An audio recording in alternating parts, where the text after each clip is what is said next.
Hey you. Yeah, I'm talking to you.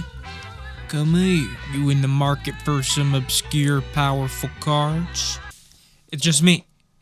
And I come bearing some obscure powerful cards that I know you guys love so much according to this community poll, and I would have to agree.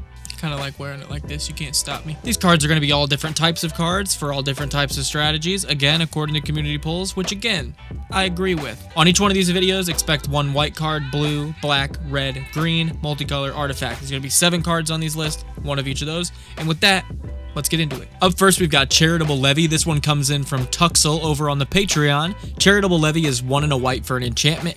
Non-creature spells cost 1 more to cast. Whenever a player casts a non-creature spell, put a collection counter on Charitable Levy. Then if there are 3 or more collection counters on it, sacrifice it. If you do, draw a card. Then you may search your library for a plains card, put it onto the battlefield tapped, then shuffle. White has tons of these like keep up cards, like if you have less plains, search for a plains. If you have less creatures, search for a creature. This one reads kind of like those, but this is just better. If you're in a creature heavy deck, probably a mono white deck, maybe a 2-color deck. I think this is a great option because making non-creature spells cost 1 more to cast. 1, won't affect you as much, and 2, makes your opponent's mana rocks and rampant growths and mana ramps like cultivate cost 1 more. So it'll slow them down, while also, when you get enough counters on this thing, accelerating you. I do think this is a really cool catch-up piece. It also says Plains card, so any of like the snow lands that say both of the land types on them or like shock lands, you can search for those lands with it, which is also a really good bonus. Again, I like this thing in like a mono white list where you're trying to catch up with people because mono white is gonna need to catch up a lot of the time. I also don't mind this in something like Tameshi because when you crack it, you can just get it back with Tameshi and just keep mana ramping with it, keep drawing a card with it. I like this card a lot, Tuxel. Up next is our blue card of the list. Magus of the Unseen is 1 and a blue for a 1/1. You can pay 1 and a blue and tap it. Untap target artifact an opponent controls and gain control of it until end of turn. It gains haste until end of turn. When you lose control of the artifact, tap it. This is really cool for how little decks it's ran in and the price tag on it. I think it's just old and kind of has fallen through the cracks. I think my cousin Keaton's gonna like this one. He kind of likes those gimme that cards. This one's extra good because it gives back the artifact tapped, so they aren't able to use it until it comes back around to them, or if you pass into them, they aren't able to use it until a full rotation, which is good. Keep in mind, you can target untapped artifacts with this. The artifact doesn't have to be tapped. This interacts really well with untap engines like 1000-Year Elixir. Obviously, you're stealing multiple artifacts. If you're able to like sack those artifacts before you give them back with something like Braids, that seems really good. But obviously, Obeka Brute Chronologist is where this card's going to be awesome because you just get to keep the artifacts by ending the turn. Super good there. Underrated as hell. I think this card's very good. So going from a very, very good card to a card that I'm not sure how good it is. I do think it's annoying. I do think it's underplayed. We got Larceny in the black slot. For 3 and 2 black, we got an enchantment. Whenever a creature you control deals combat damage to a player, that player discards a card from his or her hand. This triggers once per creature, so if you're in like a token deck or a go-wide deck, this is going to be a ton of discard. It could be a game ender by just draining resources from everybody. This seems really good in Tiny Bones, where you're trying to get people to have empty hands and discard cards with a very small aggressive commander. That seemed like a no-brainer to me. The fact that it's a 5-drop is about the only thing that turned me off about it. I still think it's a really good effect though, especially in black where there's a bunch of mana doublers like Crypt Gas, there's Dark Ritual to help rush it out, effects like that. So, you know, I thought I'd bring it up. In an attempt to kind of dip my toes into more diverse strategies on these lists, I have a group slug card for our red card. Charging Cinderhorn is 3 and a red for a 4/2 with haste. At the beginning of each player's end step, if no creatures attacked this turn, put a fury counter on Charging Cinderhorn, then it deals damage equal to the number of fury counters on it to that player. This is really good. It's doing everything group slug wants. It's accelerating the game one way or another. If you don't attack, you're going to be taking more damage. If you do attack, good, someone's taking damage, and we're speeding this game up. It's also a 4/2 haste, so you can just bash someone in the face, and you have an attacking creature guaranteed within itself, which is awesome. I like this in something like Xancha Sleeper Agent, where you really don't do that much attacking yourself, so your turn, you're going to be stacking counters up on this thing to be promoting other people to attack on their turns. It's a fun card. I thought if you were on like a budget group slug list, I think this is a great option. Speaking of great option, if you guys like Shrieking Drake, the 1 blue 1/1 that can bounce a creature, you just pretty much use it to bounce itself over and over again, and then like trigger your Guardian projects with it, for example, draw a bunch of cards.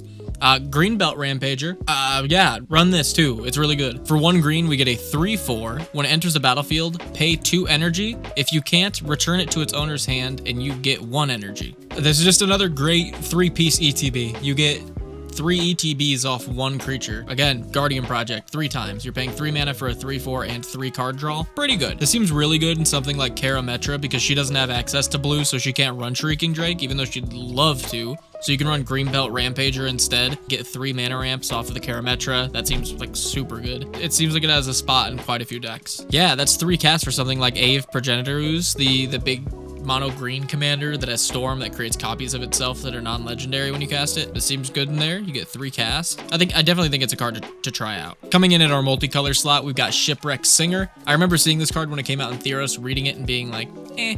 And I read it now and I'm like, I actually don't hate that. I don't hate it as much as I used to. I think it's actually pretty decent and in the right deck, pretty annoying. For 1 and a black, we get a 1/2 flying. You can pay 1 and a blue. Target creature an opponent controls attacks this turn if able. Or you can pay 1 and a black and tap it. Attacking creatures get -1/-1 until end of turn. I don't think this is bad. If you're in kind of a pillow 40 deck, this will help soften the blow by making all their creatures -1/-1. If you're in a goad deck, this will help goad things by making them attack. It's a political tool. If one of your opponents is swinging at another opponent with like a ton of 1/1 tokens, for example, you could say to the token player, hey, if I don't make your whole board, if I don't wipe your whole board and let you smack him, would you be willing to use blank to let me draw a few cards?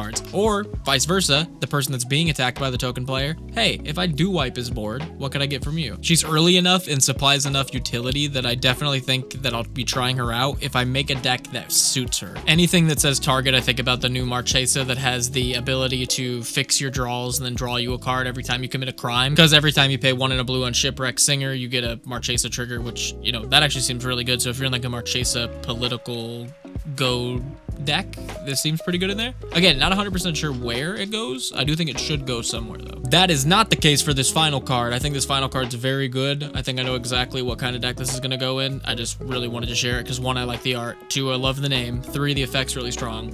Boom. And 4, it's really old. So it's like everything I really like about this series. Coming in at our colorless or artifact slot, we've got Credit Voucher. Credit Voucher is 2 colorless for an artifact. You can pay 2 and tap it, sacrifice Credit Voucher, shuffle any number of cards from your hand into your library, then draw that many cards. Not bad, trust me. I understand there's tons of effects that just let you discard as many as you want and then draw that many, that let you wheel out a hand. They're not colorless. This goes in any deck. So if you're in like a wheel deck or you're a guy like me, which I kind of am getting the inkling you guys kind of are, you're creative deck builders and you might need to have access to a tool like this. You're like, oh my gosh, Nick, how did you know? I've been working on my white-green wheel deck that has been really difficult to get to work.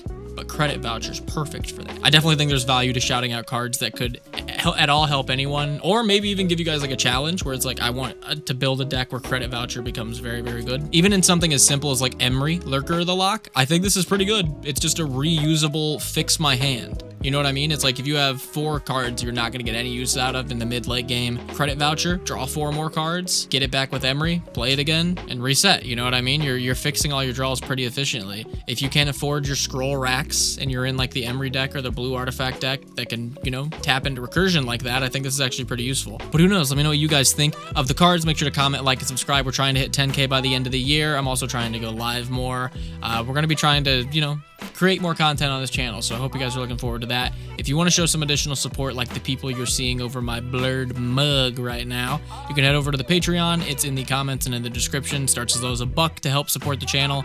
It really does help me out a ton. I appreciate you guys, and I'll see you guys next time.